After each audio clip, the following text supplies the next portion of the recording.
Hi. Hello. నమస్తే అందరికీ. Welcome to my channel. ఇప్పుడు మనం చెప్పుకోబోతున్న స్టోరీ 'లవ్ యూ కన్నా' ఎపిసోడ్ 9. సారీ చెప్పాను కదా కన్నా, ఇంకా ఎందుకు అలా ఉన్నావు చెప్పు అంటూ బుజ్జగిస్తూ మాట్లాడుతుంది జాను.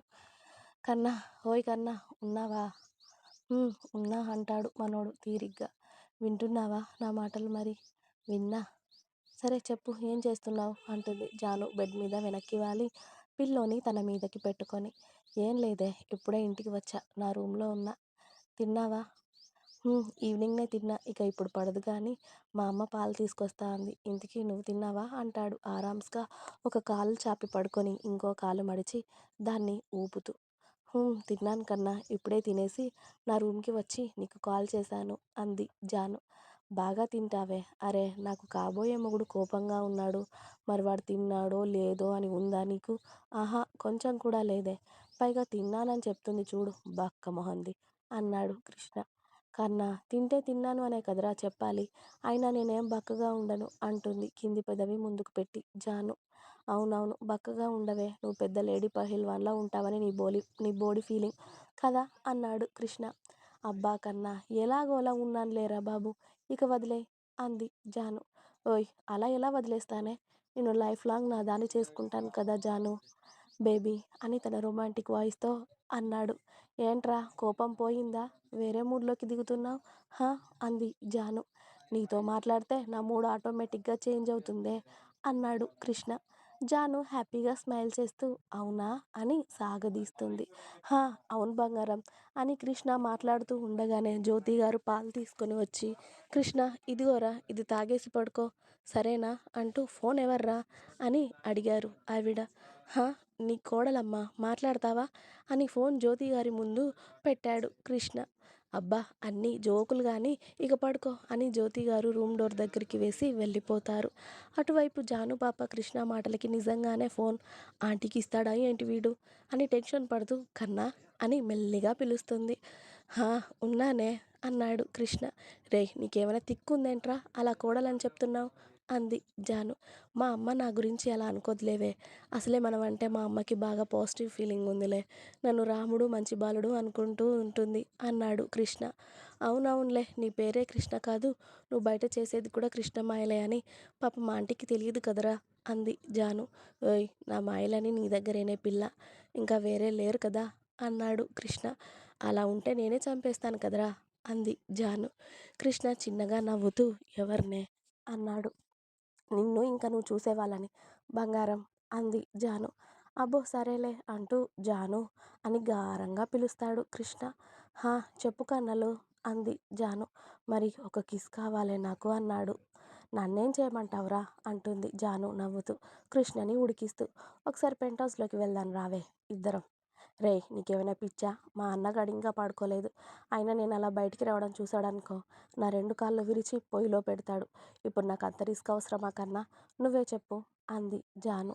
ఒసేయ్, నీ అన్నగాడు ఇంకా పడుకోకుండా ఏం పీకుతున్నాడే అన్నాడు కృష్ణ కాస్త కోపంగా. ఆ, అరే నువ్వు వచ్చి అడగరా వాడిని ఇంకా ఏం చేస్తున్నావని, నన్ను అడుగుతున్నావు? పైగా వాడికి తెలియదుగా, వాడి బావగాడికి టైము పాడు లేకుండా వాడి చెల్లిని కలవాలి అనిపిస్తుందని, అందుకే అంది జాను. "హా, మరి ఎలానే అని తినుకుతూ. ఇప్పుడు ఎలానే జాను అంటాడు కృష్ణ గారంగా. ఎలా అంటే రేపటి వరకు వెయిట్ చేయి కన్నా, డాడీ ఇంకా అన్నయ్య బయటికెళ్ళాక నేను నిన్ను మీట్ అవుతాను అంది. "హ్మ్, సరే" అని ఒక నిట్టూర్పు విడిచి, అప్పటి వరకు వెయిట్ చేయాలా నేను అన్నాడు కృష్ణ. హా, అంతే కదా. సర్లే అంటాడు కృష్ణ డల్గా. రేయ్, నువ్విప్పుడు మొహం అలా ముడవకు కానీ ఇక ఉండనా మరి అంది జాను. హా, పోవే. సరే, నేను నిన్ను వదిలి నేను అక్కడికి పోతానురా అని గుడ్ నైట్ కన్నా అని చెప్తుంది జాను స్వీట్గా. గుడ్ నైట్ అని ఫోన్ కట్ చేసి జ్యోతి గారు తీసుకొచ్చిన పాలు తాగేసి మెల్లిగా నిద్రలోకి జారుకుంటాడు కృష్ణ. ఇక ఉదయం 9 గంటలవుతున్నా ఇంకా ముసుగు పెట్టుకొని పడుకున్న మన జాను పాపని లేపడానికి చెర్రీగాడు జాన్ రూమ్లోకి వచ్చి కష్టపడి ఆ బెడ్ ఎక్కి జాను మొహంపై ఉన్న దుప్పటిని తీసేసి ఆమె చెవిలో చిన్నగా అత్త అని పిలుస్తాడు. బట్ పాప నుండి నో రెస్పాన్స్. అత్త అత్త, హా అని బద్ధకంగా కదులుతూ ఏంట్రా చెర్రీ అంది. అత్త, అక్కడ డాడీ నీ మీద కోపంగా ఉన్నాడు, బయట అరుస్తున్నాడు నువ్వు ఇంకా లేవలేదని. త్వరగా లే అత్త అంటాడు వాడు బుజ్జి బుజ్జి మాటలతో. అబ్బా! అంటూ చిరాకుగా లేచి కూర్చొని విరబోసుకున్న జుట్టుని ముడిపెట్టుకుంటూ, రేయ్ చెర్రిగా, మీ డాడీకి వేరే పని పాట లేదేంట్రా? ఎప్పుడూ నా మీదే ఉంటాయి వాడి కళ్ళు అని కోపంగా హాల్లోకి వస్తుంది జాను. జాను వెళ్ళేసరికి అందరూ ఫ్రెష్ అయ్యి రెడీగా కనిపిస్తారు. వాసు గారు టిఫిన్ చేసి కాఫీ తాగుతూ ఉన్నారు. ఇక సూపర్ మార్కెట్‌కి వెళ్దామని ప్రవీణ్ కూడా ఆఫీస్‌కి రెడీ అయి ఉన్నాడు. జాను ఒకసారి వాళ్ళందరినీ చూసి వెళ్ళి వాసు గారి పక్కన సోఫాలో సెటిల్ అవుతుంది. ప్రవీణ్ కాఫీ కంప్లీట్ చేసి కప్ టేబుల్‌పై పెడుతూ జానుని కోపంగా చూసి, "ఇప్పుడు టైం ఎంత జాను?" అంటాడు. జాను వాల్‌కి ఉన్న గడియారం వైపు చూసి, తిరిగి ప్రవీణ్ వైపు చూసి, "అక్కడ అంత పెద్ద గడియారం పెట్టుకొని అంత చక్కగా టైం కనబడుతుంటే, అది తెలుసుకోవడానికి నన్ను నిద్ర లేపావారా?" అంటుంది గుర్రుగా. జాను, "ఈ వెధవ వేషాలే వద్దు అనేది.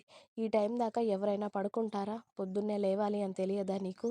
ఇలానే అలవాటైతే రేపు నీకు పెళ్లి చేసి పంపిస్తే, నీ అలవాట్లు చూసి వాళ్ళు నిన్నేమనరు. నిన్నిలా పెంచినందుకు మమ్మల్ని అంటారు" అన్నాడు. "ఎవడాడు అనేది మిమ్మల్ని?" అంది జాను. "హా! నీకు కాబోయే మొగుడే." ప్రవీణ్ అలా అనగానే జానుకి కృష్ణ గుర్తొచ్చి, నా కాబోయే మొగుడు అలా అనడులేరా" అంటుంది మెల్లిగా. "ఏ ఎందుకనడు? నీ వేషాలు చూస్తే ఎవ్వడైనా అలానే అంటాడు" అన్నాడు ప్రవీణ్. "నేను అలా అనేవాణ్ణెందుకు చేసుకుంటానురా? నా గురించి మొత్తం తెలిసి, నా అలవాట్లన్నీ నచ్చినోడినే చేసుకుంటాను" అంటుంది జాను. "ఇప్పుడు అలాంటి వాడిని మేమెక్కడ వెతకాలో మరి" అన్ అన్నాడు ప్రవీణ్. "నువ్వేం వెతకనవసరం లేదులేరా! నా కోసం అలాంటోడు నన్నే వెతుక్కుంటూ వస్తాడు" అంటుంది జాను కృష్ణని ఊహించుకుంటూ. "అవును మరి, అలాంటోడు మన ఇంటి పక్కనే ఉన్నాడు కదా! నీకోసం రావడానికి. ఆ మొహం చూడు ఎలా ఉందో! సరిగ్గా ఒక్క పని చేయడం చేతగాదు. పొద్దున లేవడం అలవాటు లేదు గానీ, కోరికలు మాత్రం బానే ఉన్నాయి నీకు. ఇక నీతో వాదించి కూడా వేస్ట్. కానీ" అని "అమ్మా, నాన్న నేను ఆఫీస్‌కి వెళ్ళొస్తాను" అని చెప్పి అతడి బ్యాగ్ ఇంకా ఫోన్, బైక్ కీస్ అందుకొని హారికకి కూడా బాయ్ చెప్పి చెర్రీని ఎత్తుకొని ముద్దు పెట్టుకొని, "బాయ్ రా చెర్రీ" అని జాను వైపు చూసి, "ఇద్దరూ ఇంట్లో ఉండే టీవీ చూస్తూ కూర్చోండి. బయటికి వెళ్ళి అడ్డమైన గడ్డి తిన్నారని నాకు తెలిసిందో, ఇద్దరి వీపు పగులుతుంది. ఒకరోజు మొత్తం ఎండలో నిలబెడతా చెప్తున్న ఇద్దరిని" అని జానుకి, చెర్రీకి వార్నింగ్ ఇచ్చి వెళ్ళిపోతాడు ప్రవీణ్. ప్రవీణ్ వెళ్ళిపోయాక జాను వాసుగారిని చూస్తూ, "ఏంటి డాడీ, వాడు నన్నలా తిడుతూ ఉంటే నువ్వు చూస్తూ కూర్చున్నావు. నువ్వు కూడా వాడిని తిట్టు" అంటూ ఏడుపు మొహం పెడుతుంది జాను. "నేను సాయంత్రం వచ్చాక వాడి సంగతి చెప్తా లేరా తల్లి. నువ్వెళ్ళి మొహం కడుక్కొని టిఫిన్ చెయ్యి. ఇక నాకు టైం అవుతుంది. నేను కూడా వెళ్తాను" అని వాసుగారు కూడా వెళ్ళిపోతారు. డైనింగ్ టేబుల్ పైన గిన్నెలు సర్దుతూ జాను వైపే కోపంగా చూస్తున్న సుజాత గారిని చూసిన జాను, "ఏంటి మాత, నువ్వు కూడా తిట్టాల్సినవేమైనా బాకీ ఉన్నాయా? అంత గుర్రుగా చూస్తున్నావు నా వైపు" అంటుంది కళ్ళు ఎగరేస్తూ. ఇంకా ఉంది. మీకు నా స్టోరీ నచ్చినట్టయితే ప్లీజ్ లైక్ చేయండి, షేర్ చేయండి. అలాగే ఛానల్‌ని తప్పకుండా కొత్త వాళ్ళందరూ సబ్స్క్రైబ్ చేయండి. Please subscribe my channel. Thanks for watching my video. By by. Please like, share and subscribe.